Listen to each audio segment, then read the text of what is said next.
can never take that back. So I think that that's a huge deal, and can really affect your mental health. Another point is the faith and value of life aspect of it. I'm a Christian, and I believe that human life is a gift from God, and it should be protected.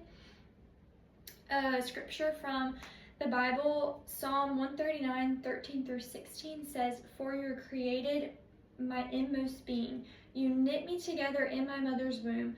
I praise you because I am fearfully and wonderfully made. Your works are wonderful. I know that full well. My frame was not hidden from you when I was woven together in the depths of the earth. Your eyes saw my unformed body, and the days ordained me were written in your book before one of them came to be." So I know that was kind of a lot, but I believe that this scripture is saying that God, his involvement with us being created is so intimate, and your life holds divine purpose and worth from the very beginning, because like it said, God knew who you were before you were even born. He knew you before you were knitted in your mother's womb. This also just proves that God has a plan and purpose for your life before you're even born, and even though it might be difficult, God is faithful through difficult times. Another reason is that adoption is such a wonderful alternative.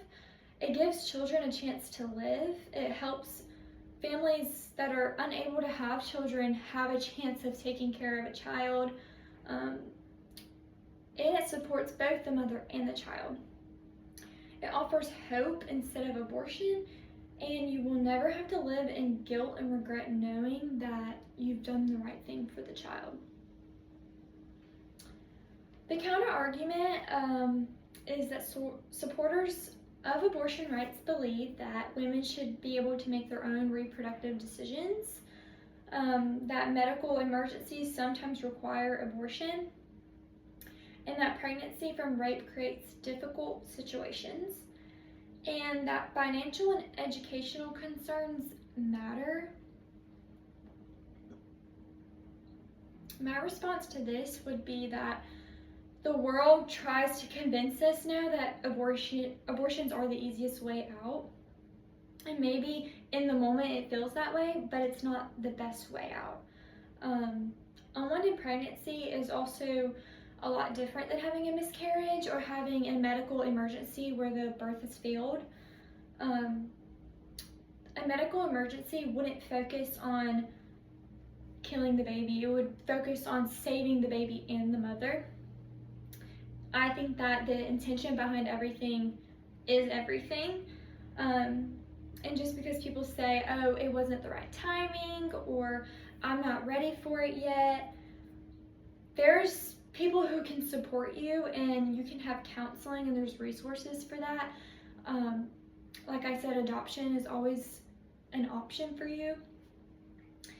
And I recognize that rape obviously is a terrible crime, and it causes deep and physical and emotional trauma, and survivors deserve compassion and justice and support. However, I don't believe that abortion is the right answer to that. The person who committed the crime should be held fully accountable for what they did, but I do not believe that the child should lose the opportunity to live because of someone else's actions.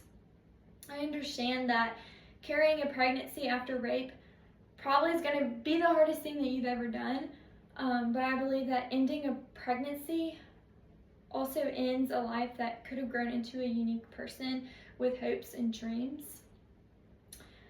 And I also believe that doing something evil after something evil has been done to you is just not a good way of healing yourself and moving on with your life. And to conclude everything, and just a little bit of a recap, I believe that life begins before birth, and that every child deserves a chance of life. Women also deserve compassion and support throughout any difficult time. Adoption's always an awesome answer to any problems like that. Like, abortion's just not the answer.